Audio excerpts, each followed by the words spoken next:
Hola, bienvenidos. Damos gracias a Dios por darnos la oportunidad de estar reunidos nuevamente a la distancia en este jueves de oración y estudio. En esta ocasión quiero que veamos un pasaje escrito por el apóstol Pablo a los Corintios. En el capítulo número 1 de la primera carta, vemos cómo esta epístola fue escrita por Pablo un año después de haber establecido la iglesia en este lugar. La iglesia de Corinto estaba establecida en un lugar que tenía pocas restricciones morales. Era una ciudad cosmopolita, Corinto, pero pues no había restricciones morales.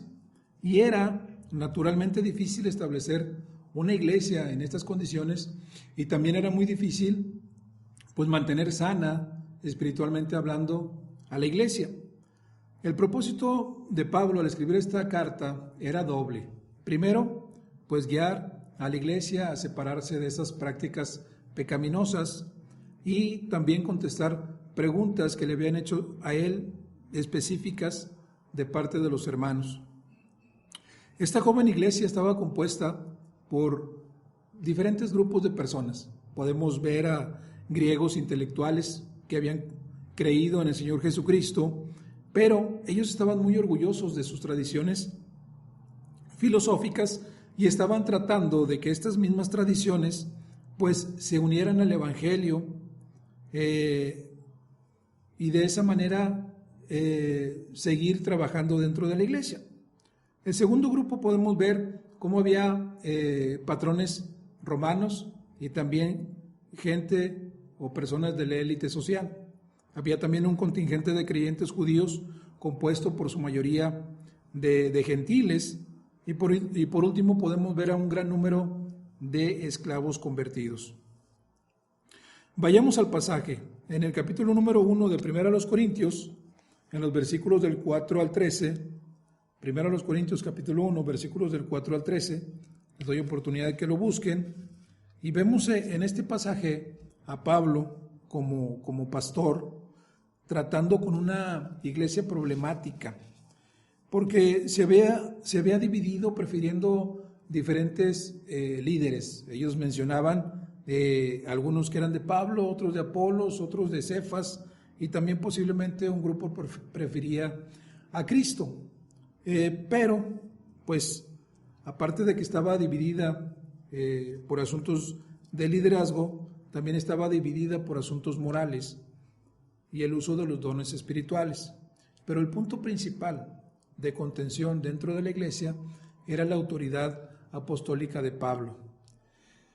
Dice así el pasaje: gracias doy a mi Dios siempre por vosotros, por la gracia de Dios que os fue dada en Cristo Jesús, porque en todas las cosas fuisteis enriquecidos en Él, en toda palabra y en toda ciencia, así como el testimonio acerca de Cristo ha sido confirmado en vosotros, de tal manera que nada os falta de ningún don, esperando la manifestación de nuestro Señor Jesucristo, el cual también os confirmará hasta el fin, para que seáis irreprensibles en el día de nuestro Señor Jesucristo.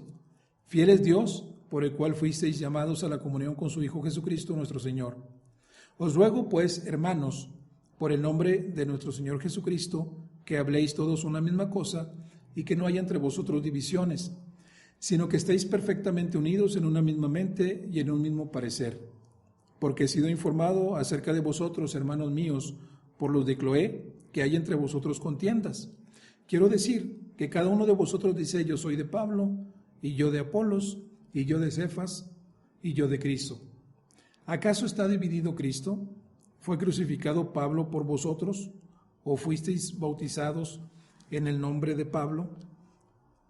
Vemos el apóstol Pablo se ve obligado a exhortar a los corintios a vivir en unidad dentro de la iglesia, teniendo conciencia de lo que Cristo es, de lo que Cristo representa y de lo que Cristo exige. Es la manera de estar unidos, les dice Pablo. Pero ¿en qué apoya el apóstol esta exhortación a la iglesia a vivir en unidad? ¿En qué se apoya Pablo para exhortarlos de esta manera? Bueno, en estos versículos vamos a ver lo que necesita hacer la persona que es miembro de la iglesia para promover la unidad dentro de la misma. El propósito de este mensaje es demostrar cómo Dios desea que cada uno de sus hijos vivan en unión, que tengan las actitudes correctas y las acciones necesarias para mantener la unidad. El título de este sermón es Reconociendo a nuestro Dios. El apóstol Pablo hace énfasis que la posición y los dones de los corintios fueron por obra de Dios a través del trabajo terminado de Jesucristo y no por el mérito personal de ellos. El primer punto que quiero que veamos es lo que el miembro de la iglesia necesita tener en su mente. Los vemos en los versículos del 4 al 7. Es entender lo que Cristo es. ¿Qué es Cristo? Es gracia de Dios. Al plantear de esta manera cómo Cristo es el regalo de Dios, cada creyente de Corinto, pues podemos ver que no era por méritos personales, sino por la obra salvadora de Cristo. Y Pablo sacude fuertemente esos pensamientos que había en los creyentes de la iglesia con el deseo de terminar con el orgullo espiritual de los miembros de la iglesia, quienes se creían superiores por tener los mejores dones o por sus conocimientos intelectuales o por su posición social.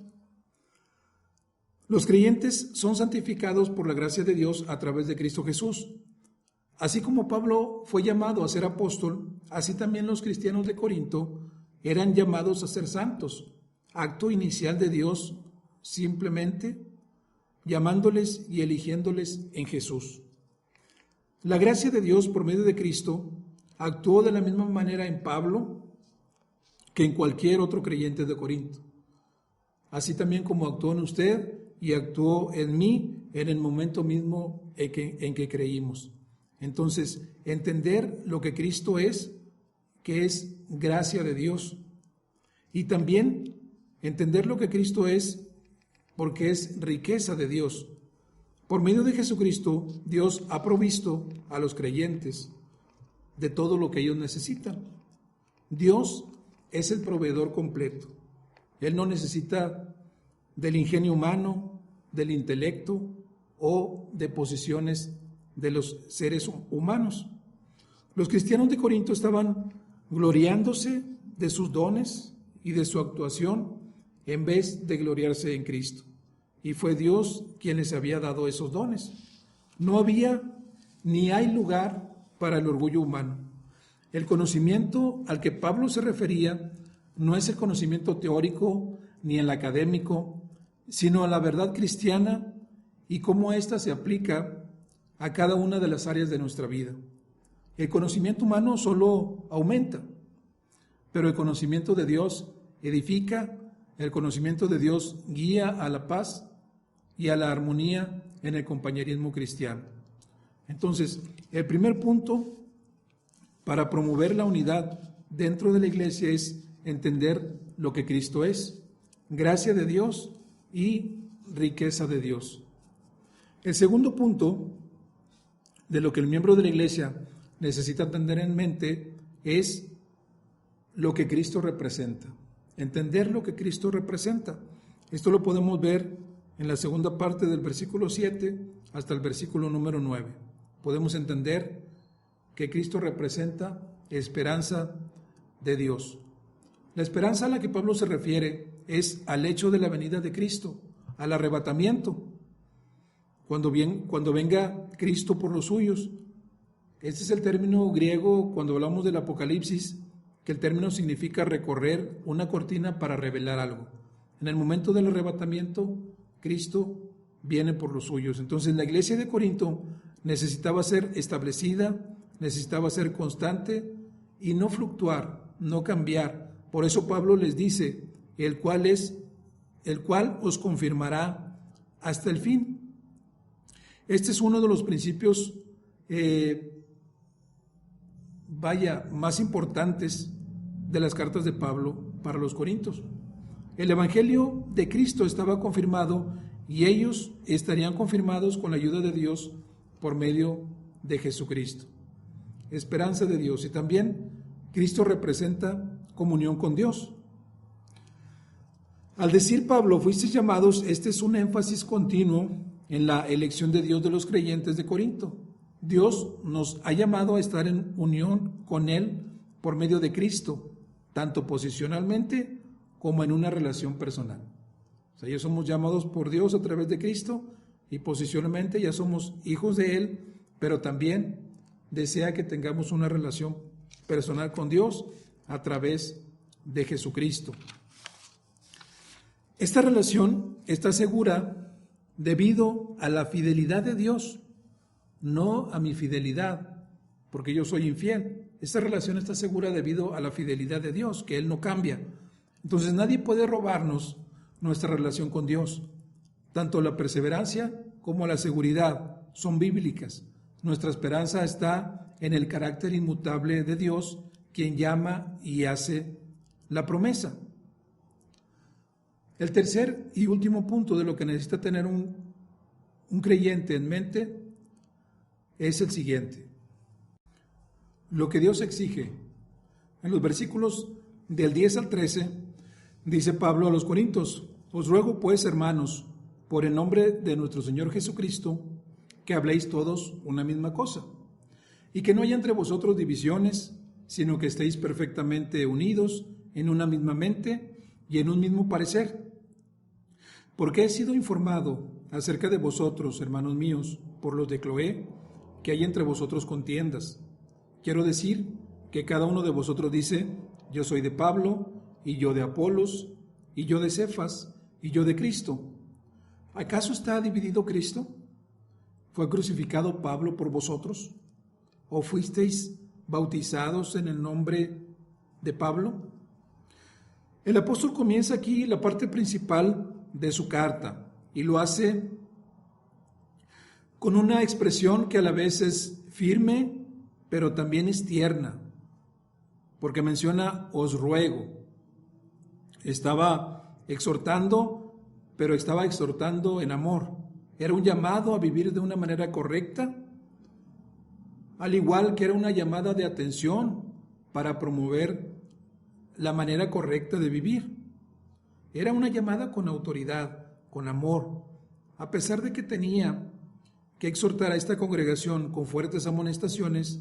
Ellos, sin embargo, no dejaban de ser hermanos y hermanas en Cristo.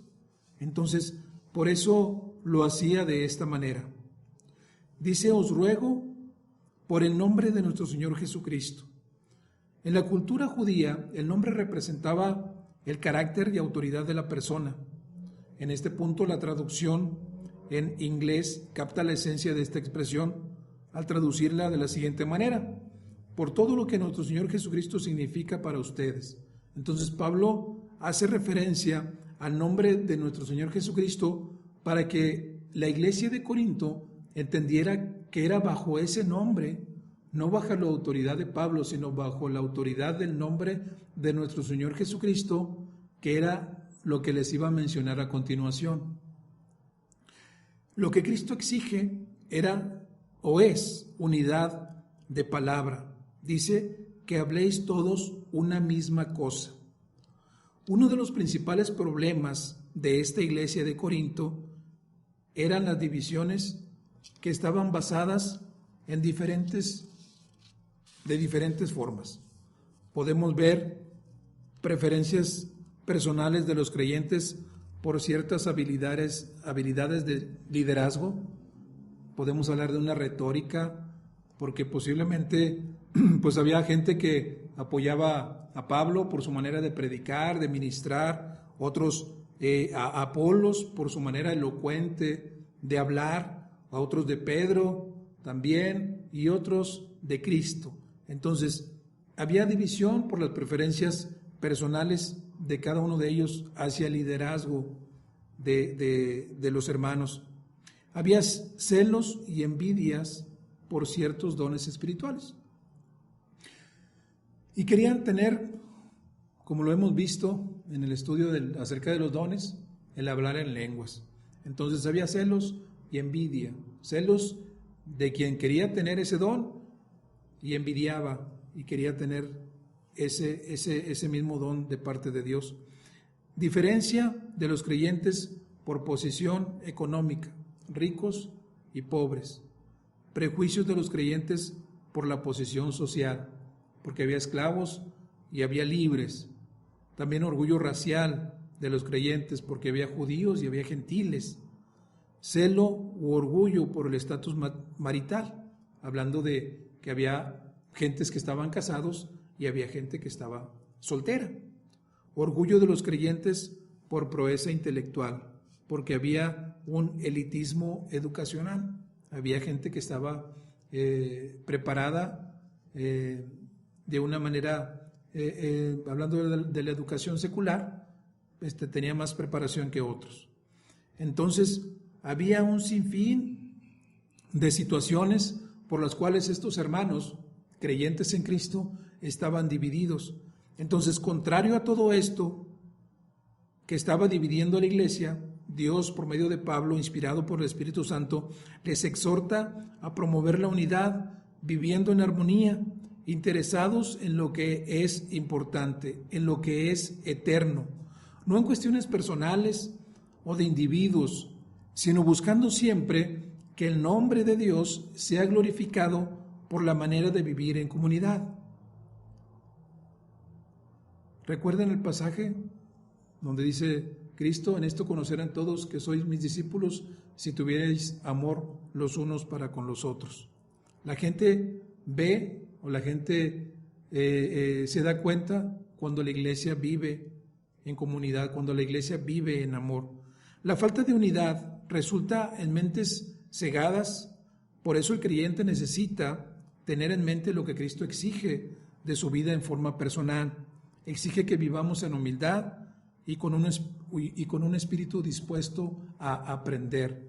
Usted y yo, a través de esta exhortación que Pablo le hace a la iglesia de Corinto, también somos exhortados porque formamos parte de la iglesia de Dios a través de Jesucristo. Entonces la exhortación a nosotros es que vivamos en unidad y que hablemos todos una misma cosa. Y también nos habla de tener una unidad de pensamiento y de propósito. Para evitar esas divisiones de que yo soy de Pablo y yo soy de Apolos y yo de Cefas y yo de Cristo, para evitar este tipo de pensamientos, la exhortación va dirigida hacia el principal propósito, que es el engrandecimiento del reino de Dios. Por medio de la predicación del Evangelio, el discipulado, la comunión, la adoración, la santidad personal, no son mis propósitos personales, ni mis preferencias personales, o mis propósitos personales, o mis propios asuntos. Es unidad en los propósitos de Dios, a la manera de Dios. En la iglesia no estamos para vivir en base a preferencias personales o propósitos personales o a nuestros propios asuntos. Estamos llamados, exhortados a vivir en unidad en los propósitos de Dios y a la manera que Dios ha establecido. Aquí no se refiere a afectos y sentimientos, sino a la forma de pensar y de sus resultados. El propósito de Pablo es tratar sobre la unidad de ideas.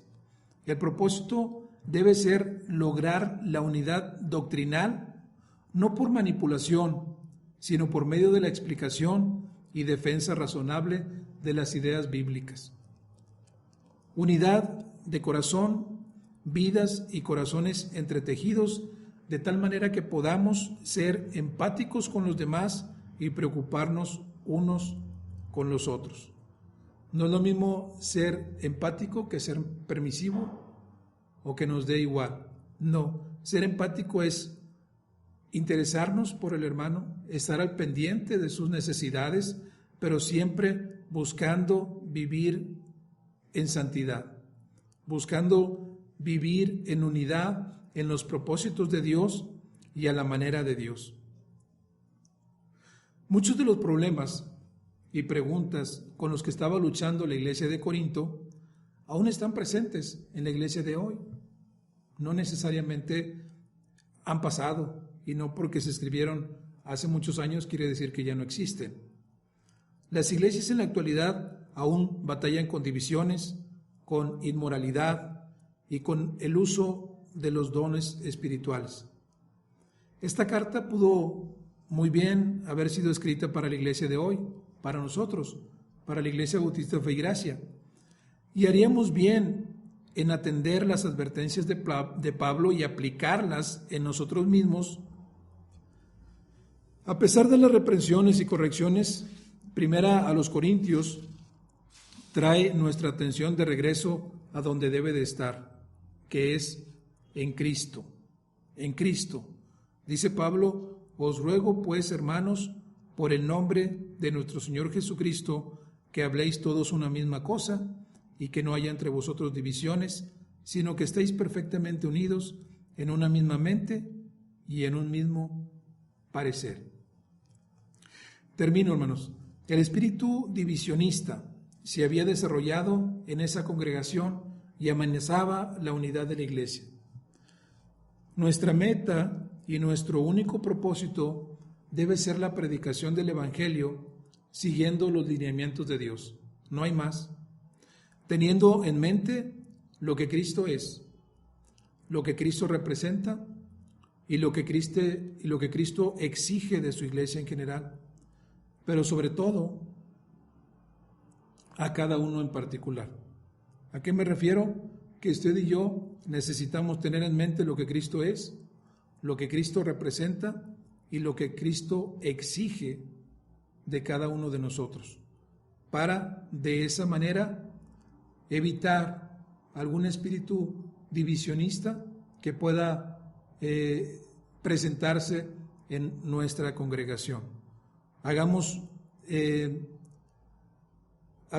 pongamos atención a esta exhortación de parte de Pablo a los Corintios, pero también a nosotros en lo particular. Oremos. Señor, te agradecemos estos momentos en los cuales podemos abrir tu palabra. Gracias por tu Espíritu Santo que mora en nuestras vidas. Agradezco el privilegio que me das de compartir tu mensaje. Rogándote, Padre, que nos ayudes a que como iglesia podamos vivir en unidad, ya que en lo personal, cada uno de nosotros como miembros promovamos la unidad. Que permitamos que el Espíritu Santo nos guíe, nos gobierne en lo que hagamos, en lo que digamos, en cada una de las acciones que tengamos en nuestro diario vivir. Que recordemos, Padre, que somos templo del Espíritu Santo y que podamos, Señor, ser guiados por Él, y que cada uno de nuestros días que tú nos permitas vivir en esta tierra, los vivamos en santidad. En esta hora te ruego por nuestro cuerpo pastoral, por sus familias, y también te ruego por cada una de las familias de nuestra iglesia. En el nombre de Cristo te pido y te agradezco cada una de estas cosas. Amén. Muchas gracias, iglesia. Dios les bendiga.